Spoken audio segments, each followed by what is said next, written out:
ஓம் சரவணபவ. வேலுண்டு வினையில்லை, மயிலுண்டு பயமில்லை, குகனுண்டு குறைவில்லை, மனமே கந்தனுண்டு கவலையே இல்லை. அனைவருக்கும் தினம் ஒரு தகவல் சார்பாக இனிய வணக்கங்கள். இன்றைக்கி நம்ம பார்க்க போகிற பதிவு மிக மிக ரொம்ப விசேஷமான ஒரு அற்புதமான பதிவு தான் பார்க்க போகிறோம். இன்று ஷஷ்டி, கிருத்திகை, வெள்ளிக்கிழமை இது எல்லாமே சேர்ந்து வந்திருக்கிற அந்த காம்பினேஷன் ரொம்ப ரொம்ப சக்தி வாய்ந்த ஒரு இது. இந்த டைமில் நம்ம எந்த ஒரு விஷயங்கள், எந்த ஒரு தீபங்கள் நீங்கள் என்ன வேண்டி கேட்டுக்கிட்டாலும் கண்டிப்பாக அந்த முருகப்பெருமான் உங்களுக்கு கண்டிப்பாக நிறைவேற்றி தருவாருங்கிறது ஒரு ஐதீகம். அப்பேற்பட்ட இன்றைக்கி ஒரு சின்ன ஒரு எளிய பரிகாரமும் இன்றைய நாளோட முக்கியமான விசேஷங்களையும் பற்றி இன்றைக்கி நம்ம தெரிஞ்சுக்க போகிறோம். அதுக்கு முன்னாடி நம்ம சேனலை சப்ஸ்கிரைப் பண்ணாமல் பார்த்துட்ருக்கவங்க சப்ஸ்கிரைப் பண்ணிக்கோங்க. அப்போ தான் எங்களுடைய எல்லா பதிவுகளுமே உங்களுக்கு உடனுக்குடனே வரும். தன்னை நாடி வரும் பக்தர்கள் கந்தா முருகா அப்படின்னு சொல்லிட்டு ஒரு வார்த்தை சொன்னாலே போதுங்க. அடுத்த நிமிஷமே, அடுத்த அந்த க்ஷணமே முருகப்பெருமான் நமக்கு டக்குன்னு சீக்கிரமாக அருள் கிடைக்கக்கூடிய ஒரு அற்புதமான தெய்வம் தான் நம்முடைய முருகன். முருகான்னு சொல்லி பாருங்களேன், மும்மூர்த்திகளோட அருள் கண்டிப்பாக நமக்கு கிடைக்கும். அப்பேற்பட்ட அந்த முருகப்பெருமானை அவருக்கு உரிய நாட்களை நம்ம வணங்கணும்னு வச்சுக்கோங்க. ரொம்ப நமக்கு மேலும் எப்பயுமே வணங்கினா முருகனை நினச்சாலே சிறப்பு தான். ஆனால் சில உரிய நாட்கள் திதிகள்னு கணக்கு இருக்குது பார்த்தீங்களா, அந்த நாட்களை நம்ம அந்தந்த திதியோட நாட்களில் இஷ்ட தெய்வங்களை நம்ம வணங்குறப்ப ரொம்ப அதிகப்படியான பலன்கள் நமக்கு உடனுக்குடனே கிடைக்குங்கிறது ஒரு ஐதீகம். அந்த வகையில் இன்றைக்கி ஷஷ்டி, கிருத்திகை, வெள்ளிக்கிழமை இதெல்லாம் சேர்ந்து வந்திருக்க இந்த ஒரு நாளில் நீங்கள் முருகனை நல்லா வேண்டிக்கிட்டு உங்களுக்கு குழந்தை பாக்கியம், திருமண தடைகள் நீங்கிறதுக்கு, காரிய தடைகள் நீங்கிறதுக்கு, செல்வ வளங்கள் பெருகிறதுக்கு, அப்படி என்ன வேணாலும் இன்றைக்கி நீங்கள் அந்த ஷஷ்டி திதி அன்றைக்கி நம்ம வேண்டிக்கிட்டோன்னு வச்சுக்கோங்களேன், எல்லாமே நடக்குங்க. அப்பேற்பட்ட இந்த ஷஷ்டி நாளில் வெள்ளிக்கிழமையில் நம்ம என்ன பரிகாரம் பண்ண போகிறோன்னு பார்க்கலாம். இன்றைய தினம் எப்பயுமே வெள்ளிக்கிழமை நம்ம என்ன பண்ணுவோம், அம்பிகையோட வழிபாடு. நம்ம சாயங்கால நேரமாக இருக்கட்டும், காலையிலையாக இருக்கட்டும், நார்மலாகவே வெள்ளிக்கிழமைனா அம்பிகையோட வழிபாடுக்கு நம்ம எல்லாமே பண்ணுவோம். இன்றைக்கி இந்த கிருத்திகை நட்சத்திரமும் சேர்ந்து வந்திருக்கு, ஷஷ்டி திதியும் சேர்ந்து வந்திருக்கிறதுனால அப்பேற்பட்ட ஒரு அற்புதமான நாளில் எப்படி நம்ம எளிமையாக ரொம்ப ஆடம்பரமாக நம்ம ரொம்ப இந்த பூஜை அந்த பூஜைலாம் பண்ண வேணாம். நம்ம வீட்டிலையே ரொம்ப எளிமையாக சிம்பிளாக எப்படி முருகப்பெருமானை வழிபடுறது அப்படின்னு நம்ம இன்றைக்கி பார்க்கலாம். நிறைய பேர் இன்றைக்கி விரதம் இருப்பாங்க, காலையிலே குளித்து அப்போல்லாம் விரதம் இருப்பாங்க. ஒரு சிலருக்குலாம் அது மாதிரிலாம் பண்ணுறதுக்கான வாய்ப்புகள் இருக்காது. அப்படி இருக்கிறவங்க சாயங்காலம் போல் இன்றைக்கி இந்த வழிபாட்டை, தீப வழிபாட்டை நீங்கள் எடுத்துக்கலாங்க. இதுக்கு உங்கள்கிட்ட முருகனுடைய படங்கள் கண்டிப்பாக எல்லார் வீட்லேயுமே இருக்கும். முருகனுடைய படம் கண்டிப்பாக இருக்கும். அதுக்கு நீங்கள் ஒரு மஞ்சள் குங்குமம் போட்டு இது மாதிரி இதை வச்சுக்கோங்க. அப்புறம் எப்பயும் போல் நம்ம வெள்ளிக்கிழமைங்கிறப்ப பூ கண்டிப்பாக வீட்டில் வாங்கியிருப்போம். என்ன பூ உங்கள் கிட்டே இருக்கோ அந்த பூவை நம்ம இது பண்ணுங்க. உங்கள் வீட்டில் நிறைய பேர் வீட்டில் வேல் வழிபாடு பண்ணுவாங்க. வேல் இருக்குன்னா நீங்கள் அதுக்கு அபிஷேகங்கள் மாதிரி பண்ணி அதுக்கு ஒரு பொட்டு, மஞ்சள் பொட்டு இது மாதிரிலாம் பண்ணி நல்லா பண்ணலாங்க. இது மாதிரி நம்ம எப்பயும் போல் இன்றைக்கி சாயங்காலம் போல் பண்ணும். ஆனால் நீங்கள் இன்றைக்கி எப்பயும் வீட்டில் ஒரு தீபம் ஒன்று ஏற்றிருப்போம் வெள்ளிக்கிழமையில். ஆனால் இன்று வெள்ளிக்கிழமையில் உங்களுக்கு ஷஷ்டி கிருத்திகை சேர்ந்து வந்திருக்கிறதுனால நீங்கள் இன்றைக்கி மறக்காமல் செய்ய வேண்டிய ஒரு தீபம் என்னன்னு கேட்டிங்கன்னா வெற்றிலை தீபம் தான். வெற்றிகளை தேடி தரும் அந்த தீபத்தை கண்டிப்பாக இன்றைக்கி சாயங்கால வேளையில் நீங்கள் மறக்காதீங்க. இன்றைக்கி 6 உங்கள் கிட்டே வெத்தலை கிடச்சிச்சின்னா ஒரு 6 வெத்தலை நீங்கள் வச்சு பண்ணிக்கலாம்.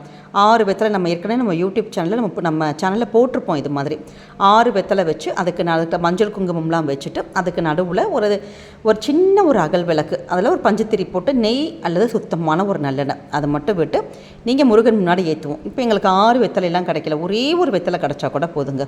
அந்த ஒரே ஒரு வெத்தலையில் மஞ்சள் குங்குமம் மட்டும் எடுத்துகிட்டு காம்பை தனியாக எடுத்துகிட்டு அதில் ஒரு அகல் தீபம் மட்டும் நீங்கள் இன்றைக்கி ஏற்றிட்டீங்கன்னு வச்சுக்கோங்களேன், அவ்வளோ ஒரு சிறப்பான ஒரு பலன்கள் கொடுக்கும். எப்பயுமே இந்த வெற்றிலை தீபமானது கிழக்கு இல்லாட்டி வடக்கு முகமாக தாங்க ஏற்றணும். நம்ம இப்போ நீங்கள் கிழக்கு முகமாக ஏற்றிட்டீங்கன்னு வச்சுக்கோங்களேன், இந்த தீபத்தை நீங்கள் ஒரு ஓம் சரவண பவ அப்படிங்கிற ஒரு மந்திரத்தை இன்றைக்கி நம்ம தியானம் பண்ணணும். அதாவது தியானம்னா இந்த பூஜை ரூமில் உட்காந்து நீங்கள் சொல்லணும். அப்படி நீங்கள் சொல்கிறப்ப நீங்கள் கிழக்கு முகமாக தீபம் ஏற்றுறீங்கன்னா நீங்கள் வடக்கு முகமாக உட்காந்து அந்த ஸ்லோகத்தை சொல்லணும். இல்லை சுவாமியோட அந்த அகல் தீபத்தை வடக்கு முகமாக வச்சுருக்கீங்கன்னா நீங்கள் கிழக்கு முகமாக உட்காந்துருக்கணும். இதுதாங்க இதோட ப்ரொசீஜரே இதுதான். இன்றைக்கி நீங்கள் எப்பயுமே நம்ம எல்லாருமே மேக்ஸிமம் வீட்டில் பண்ணுறது கிழக்கு முகமாக தான் தீபம் ஏற்றுவோம். அப்படி இருந்துச்சுன்னா நீங்கள் வடக்கு முகமாக கீழே நம்ம மனை இல்லாட்டி ஒரு சின்ன துணி, இதுக்காக தனி ஒரு துணி கூட வச்சுக்கலாம். துணி விரிச்சிட்டு நம்ம அது மேல் நீங்கள் உட்காந்துட்டு ஓம் சரவண பவ அப்படிங்கிற அந்த சடாட்சர மந்திரத்தை நீங்கள் சொல்லணும். உங்களுக்கு குறைஞ்சபட்சம் ஒரு 108 நீங்கள் சொல்லலாங்க. அதுக்கப்புறமேட்டு கூட உங்களால் எவ்வளோ எண்ணிக்கையில் உங்களால் சொல்ல முடியுமோ சொல்லலாம். அது மட்டும் இல்லாமல் இந்த மந்திரம் நீங்கள் சொல்கிறப்ப நீங்கள் சொல்லி முடிச்சுட்டு இன்றைக்கி நீங்கள் சொல்ல வேண்டிய ஒரு மிக அற்புதமான மந்திரம் இருக்குது. என்னன்னு கேட்டிங்கன்னா கந்தசஷ்டி கவசத்தை வந்து நம்ம இந்த ஒரு மந்திரத்தை நீங்கள் சொன்னீங்கன்னா கந்தசஷ்டி கவசமானது 36 தடவை சொன்னதுக்கான ஒரு பலன் கிடைக்கும். அது என்ன இதுன்னு கேட்டிங்கன்னா, ஓம் சரவண பவ, ஓம் ரவண பவச, ஓம் வனபவசர, ஓம் நபவ சரவ, ஓம் பவசரவண, ஓம் வசரவனப. இதை நீங்கள் 6 தடவை சொல்லணுங்க. இதாவது இந்த மொத்தம் 6 லைன்கிறது ஒரு தடவை, அது மாதிரி மொத்தம் 6 தடவை நீங்கள் சொல்லணும். 6 தடவை நீங்கள் நம்ம உச்சரித்தோன்னா இன்றைக்கி நீங்கள் 36 முறை கந்தசஷ்டி சொன்னதற்கான ஒரு பலன் உங்களுக்கு கிடைக்கும். தயவு செஞ்சு சின்ன ஒரு எளிய மந்திரம் தான். இந்த பூஜை வேளையில் நீங்கள் இன்றைக்கி வெத்தலை தீபத்துக்கு முன்னாடி நீங்கள் இதை இன்றைக்கி சாயங்காலம் சொல்லுங்கள். அதுக்கப்புறம் நம்ம பார்க்க போகிறதான் மிக மிக முக்கியமான ஒரு பரிகாரம். உங்களுடைய வாழ்க்கையில் ஏதோ ஒரு பிரச்சனை, நமக்கு தீர்க்க முடியாத பிரச்சனைகள், எந்த பிரச்சனையாக வேணாலும் இருக்கட்டுங்க. இன்றைக்கி அந்த தீர்க்க முடியாத பிரச்சனை, ஒரே ஒரு பிரச்சனை மட்டும் நீங்கள் மனசில் எடுத்துக்கோங்க. அந்த பிரச்சனை இன்றைக்கி கண்டிப்பாக உங்களுக்கு தீரணும் அப்படின்னு சொல்லிட்டு சாட்சாத்தமாக நம்ம முருகனை நீங்கள் அப்படி சரணடைஞ்சிடணும். ஏன்னு கேட்டிங்கன்னா, இன்றைக்கி உள்ளே வந்த சஷ்டி திதியும் அந்த கிருத்திகை நட்சத்திரமும் வெள்ளிக்கிழமை இது எல்லாமே சேர்ந்து ரொம்ப அற்புதமான ஒரு நாளில் இந்த பிரபஞ்சத்தோட சக்தி இருக்குது பார்த்திங்களா, ரொம்ப ரொம்ப அதிகமாக இருக்கும். அதனால் முருகனை வேண்டிட்டு நம்ம என்ன பிரார்த்தனை பண்ணாலும் அது உடனே பலிக்கும். அதனால் உங்களுடைய கஷ்டங்கள் தீர்றதுக்கு நீங்கள் செய்ய வேண்டிய சின்ன ஒரு எளிய பரிகாரம் தான் இந்த நம்ம பூஜை அறையில் வெத்தலை தீபம் நம்ம ஏற்றி வச்சுருப்போம். ஓகேங்களா? இது கூட உங்களுக்கு என்ன தேவைப்படுன்னு கேட்டால், ஒன்று உங்கள் கிட்டே பச்சை கயிறு இருக்கான்னு பாருங்கள்.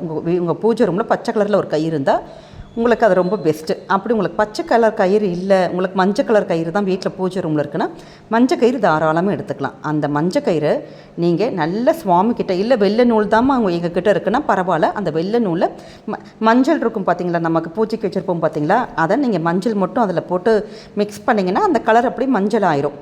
அப்போ அந்த நூலை மட்டும் நீங்கள் சுவாமிக்கிட்ட பூஜை அறையில் இந்த வெத்தலை தீபம் முன்னாடி நீங்கள் வச்சுட்டு நீங்கள் ஆத்மார்த்தமாக ஓம் சரவண பவ அப்படின்னு சொல்லிட்டு 6 முடிச்சு போடணுங்க. நம்ம திருஷ்டி கயிறு பார்த்துருக்கீங்கள, திருஷ்டி கயிறில் எப்படி இந்த முடிச்சு போட்டிருப்பாங்க பாருங்கள், அது மாதிரி 6 முடிச்சு. அந்த 6 முடிச்சுமே நீங்கள் எப்படி போடுறீங்கன்னு கேட்டிங்கன்னா, ஓம் சரவண பவ அப்படின்னு சொல்கிறப்ப ஒரு முடிச்சு, அடுத்து ஓம் ரவண பவச அப்படிங்கிறப்ப அடுத்த முடிச்சு, ஓம் வனபவசர, அப்படி 6 முடிச்சு. அந்த 6 அந்த சரவண பவோட 6 மந்திரத்துக்கும் ஒவ்வொன்றுக்கும் ஒவ்வொரு முடிச்சுன்னு சொல்லிட்டு நீங்கள் போடணுங்க.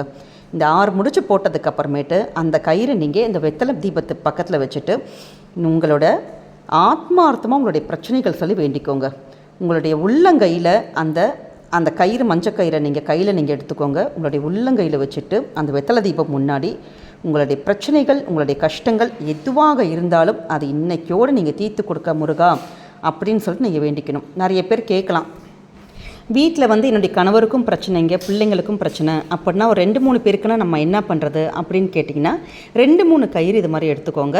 உங்களுக்கு எத்தனை பேருக்கு இருக்கோ, ஆனால் மேக்ஸிமம் வந்து 1 இல்லாட்டி 2 உங்களுக்கு தீர்க்க முடியாத 2 பிரச்சனைகள் இருக்கும் பார்த்தீங்களா, அது மட்டும் எடுத்துக்கோங்க.